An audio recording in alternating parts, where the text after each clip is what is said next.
Hi friends, అందరికీ నమస్కారం అండి. Welcome back to my channel Jaswin Jessica. Devi నవరాత్రులు 9 రోజులు కూడా అమ్మవారిని పూజిస్తాం కదండి. ఈ రోజున 9వ రోజు అమ్మవారి పూజను ఏ విధంగా చేయాలి, అమ్మవారు ఏ రూపంలో దర్శనమిస్తారు, ఏ రంగు పూలతో పూజ చేయాలి, అమ్మవారికి ఎలాంటి నైవేద్యం సమర్పించాలి అనే పూర్తి విషయాలను తెలియజేస్తానండి. దేవీ నవరాత్రులు 9వ రోజు అమ్మవారు శ్రీ మహిషాసుర మర్దిని అవతారంలో దర్శనమిస్తారండి. ఈ రోజున 2 తిథులు రావడం విశేషం అండి. నవమి తిథి, దశమి తిథి. ఈరోజు నక్షత్రం వచ్చేసి శ్రావణ నక్షత్రం అండి. ఈ రోజున అమ్మవారు ఉదయం వేళలో శ్రీ మహిషాసుర మర్దిని అవతారంలో దర్శనమిస్తారండి. మధ్యాహ్నం వేళలో శ్రీ రాజరాజేశ్వరి దేవి అవతారంలో దర్శనమిస్తారండి. అమ్మవారికి సమర్పించవలసిన నైవేద్యం పాయసం, చక్కెర పొంగలండి. అమ్మవారిని ఎరుపు రంగు పుష్పాలతో పూజిస్తే చాలా మంచిది. అమ్మవారు ఈ రోజున ఆకుపచ్చ రంగు వస్త్రంలో దర్శనమిస్తారండి. నవమి రోజున, దశమి రోజున అమ్మవారిని తప్పకుండా పూజించండి. ఈ 2 రోజుల్లో పూజిస్తే దేవి నవరాత్రులు 9 రోజులు కూడా పూజ చేసినంత ఫలితం లభిస్తుందండి. ఈ రోజున అమ్మవారిని పూజించడం వల్ల మనకి అఖండ కీర్తి, అఖండ సౌభాగ్యం సిద్ధిస్తుంది. దేవి నవరాత్రులు 9 రోజులు పూజ చేద్దామని పీఠం ఏర్పాటు చేసుకున్న వారు నవమి రోజు కూడా అమ్మవారి దగ్గర పూజ చేసుకోవాలండి. పువ్వులను మార్చి పూజ చేసుకోవచ్చు. పీఠం ఏర్పాటు చేసుకోకపోతే ఈ రోజైనా పీఠం ఏర్పాటు చేసుకొని నవమి రోజు, దశమి రోజు 2 రోజులు పూజ చేసుకోవచ్చండి. నవమి రోజు ఉదయాన్నే లేచి ఇల్లు గుమ్మాలన్నీ శుభ్రం చేసుకొని ఇంటి ముందు అందంగా ముగ్గులతో అలంకరించుకోవాలండి. మన ముగ్గుల్ని చూసే అమ్మవారు మన ఇంట్లోకి వస్తారు. తలస్నానం చేసి మీరు ఎక్కడైతే పూజ చేద్దామనుకున్నారో ఆ ప్లేస్ని శుభ్రంగా తుడుచుకొని పద్మ ముగ్గు వేసుకోవాలండి. ద్వార పూజ కూడా చేసుకోవాలి. ఆ ముగ్గు మీద ఒక పీటని శుభ్రంగా కడిగి పసుపు రాసి కుంకుమ బొట్లను పెట్టి ఆ ముగ్గు మీద పెట్టుకోవాలండి. తర్వాత తెల్లని టవల్ కానీ ఎర్రని జాకెట్ ముక్క కానీ వేసుకోవచ్చు. అమ్మవారి ఫోటోని నిలుపుకోవాలంటే 3 గుప్పెళ్ళు కానీ 5 గుప్పెళ్ళు కానీ బియ్యం పోసి ఆ బియ్యం మీద కొద్దిగా పసుపు, కుంకుమ, గంధం వేసి అమ్మవారి ఫోటోను నిలుపుకోవాలండి. ముందుగా అమ్మవారికి గంధం, కుంకుమ బొట్లను పెట్టుకోవాలి. అమ్మవారికి ఎరుపు రంగు పువ్వులతో పూజ చేస్తే చాలా ప్రీతికరం అండి. ఎరుపు రంగు పువ్వులు, ఎరుపు రంగు అక్షింతలు, ఎరుపు రంగు ఒత్తులతో దీపారాధన చేస్తే మనకు చాలా మంచి జరుగుతుంది. ద్వార పూజ ఏ విధంగా చేసుకోవాలో మన ఛానల్లో ఆల్రెడీ వీడియో ఉందండి. ఇంట్రెస్ట్ ఉంటే చెక్ చేయండి. అమ్మవారి పాదాలను వేసుకుంటే చాలా మంచిది. అమ్మవారి పాదాలను వేసుకున్న తర్వాత అటు ఇటు దీపారాధన కూడా చేసుకోవాలండి. గుమ్మానికి మామిడాకులు కట్టుకుంటే చాలా మంచిది. వేపాకులు కూడా కట్టుకోవచ్చు. దేవతలందరూ కూడా తమ తమ శక్తుల్ని ప్రదానం చేయగా ఏర్పడిన అవతారమే మహిషాసుర మర్దిని అవతారం అండి.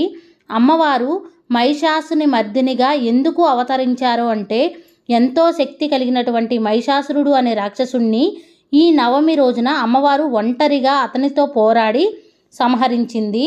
అందుకనే ఆ అమ్మవారికి మహిషాసుర మర్దిని అనే పేరు వచ్చింది. ఈ రోజున నవమి కాబట్టి మహర్నవమి అంటారు.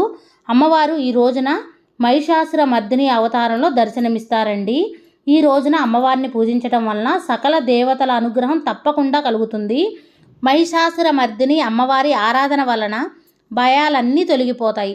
సర్వ కార్యాల్లో విజయం సిద్ధిస్తుంది. నవమి రోజున, దశమి రోజున అమ్మవారికి నిమ్మకాయల మాల వేస్తే చాలా మంచిదండి. అమ్మవారి దగ్గర నిమ్మకాయలు పెట్టుకున్నా చాలా మంచిది. 3 కానీ 5 కానీ 9 కానీ 11 నిమ్మకాయలను పెట్టుకోవచ్చు. ఒక ప్లేట్లో నిమ్మకాయలను పెట్టి ముందుగా పసుపు వేసి కుంకుమ పూజ చేసుకోవాలండి. నిమ్మకాయల మీద చాలా మంచిది. అమ్మవారిని ఈ విధంగా నిలుపుకున్న తర్వాత చక్కగా పువ్వులతో అలంకరించుకోవాలండి. అమ్మవారికి మీ దగ్గర ఉన్న నగలు ఏవైనా వేయచ్చు. నా దగ్గర ఉన్న కాయిన్ హారం వేశానండి. అమ్మవారికి అటు ఇటు గజములు పెట్టుకుంటే చాలా మంచిది. గజములు కూడా గంధం, కుంకుమ బొట్లు పెట్టి పువ్వులు సమర్పించాలి. అమ్మవారి దగ్గర ఈ విధంగా నిండుగా పసుపు ఒక బౌల్లో, ఇంకొక బౌల్లో కుంకుమ నిండుగా పెట్టుకోవాలండి. ఈ విధంగా అమ్మవారికి నిండుగా పసుపు, కుంకుమలను సమర్పించడం వల్ల మనం ఎప్పుడూ కూడా నిండు నూరేళ్ళు సుఖ సంతోషాలతో ఆనందంగా జీవితాన్ని గడుపుతామండి. మనకి నిండు నూరేళ్ళు సౌభాగ్యంతో ఉండేలాగా ఆ అమ్మవారు మనని అనుగ్రహిస్తారు. ముందుగా ఏ పూజ చేసినా విఘ్నాలు కలగకుండా ఉండడానికి గణపతి పూజ చేసుకుంటాం కదండి. నేను వినాయక స్వామి విగ్రహం పెట్టుకున్నాను. మీరు కావాలంటే పసుపు గణపతినైనా పెట్టుకోవచ్చండి. ఈ పీఠాన్ని 2 రోజులు ఉంచుకోవచ్చు. 2వ రోజు మంగళవారం వచ్చింది కాబట్టి 3వ రోజు ఈ పీఠాన్ని కదపొచ్చండి. అయితే ముందుగా గణపతికి గంధం, కుంకుమ బొట్లను పెట్టి పువ్వులను సమర్పించాలి. ముందుగా మనం ఆచమనం తీసుకోవాలండి. ఆచమనం తీసుకోవడానికి అమ్మవారి దగ్గర పెట్టే పంచపాత్ర వేరుగా ఉండాలండి. ఆచమనం తీసుకోవడానికి ముందుగా చేతిలోకి నీళ్లు తీసుకొని చేయి కడుక్కోవాలి. తర్వాత ఓం కేశవాయ స్వాహ అని నీళ్లను చేతిలోకి తీసుకొని తాగాలండి. ఓం నారాయణాయ స్వాహ, ఓం మాధవాయ స్వాహ అనుకుంటూ ఈ విధంగా 3 సార్లు నీళ్లను చేతిలోకి తీసుకొని తాగాలి. గోవిందాయ నమః అనుకుంటూ ప్లేట్లో నీళ్లను విడిచిపెట్టాలండి. ముందుగా గణపతికి పూజ చేసుకోవాలి. గణపతికి ఎరుపు రంగు అక్షింతలతో, ఎరుపు రంగు పువ్వులతో పూజ చేస్తే చాలా మంచిది. గణపతి శ్లోకాలు వస్తే చదువుకోవచ్చండి, లేదా ఓం గం గణపతియే నమః అనుకుంటూ పూజ చేసుకోవచ్చు. గణపతి అష్టోత్తరం చదువుకుంటూ అయినా పువ్వులతో, అక్షింతలతో పూజ చేసుకోవచ్చండి. అమ్మవారికి ఎరుపు రంగు అంటే ఎంతో ప్రీతికరము. ఎరుపు రంగు గులాబీలతో పూజ చేస్తే చాలా మంచిదండి. గణపతికి ఈ విధంగా పూజ చేసుకున్న తర్వాత వస్త్రం కూడా సమర్పించాలి.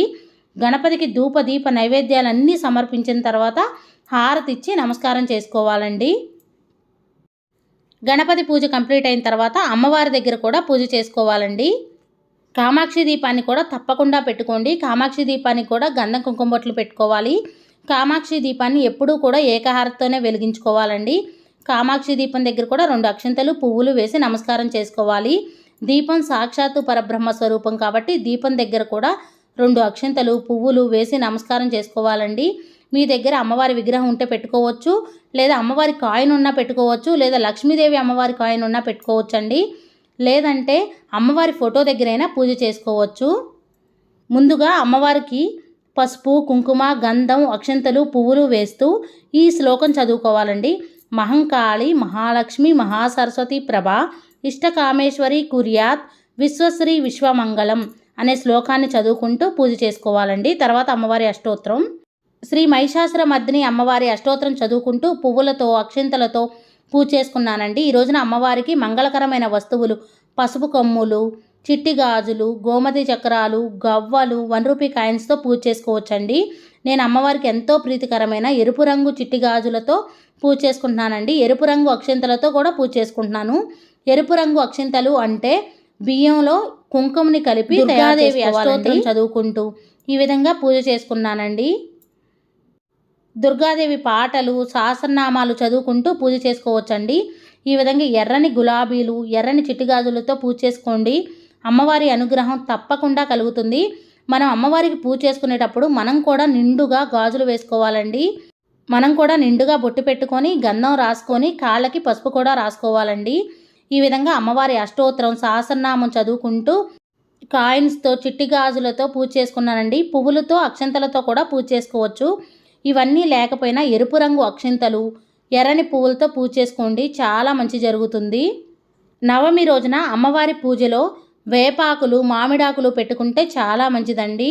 నాకు వేపాకులు దొరకలేదండి, అందుకే పెట్టుకోలేదు. మీకు దొరికితే మాత్రం తప్పకుండా పెట్టుకోండి.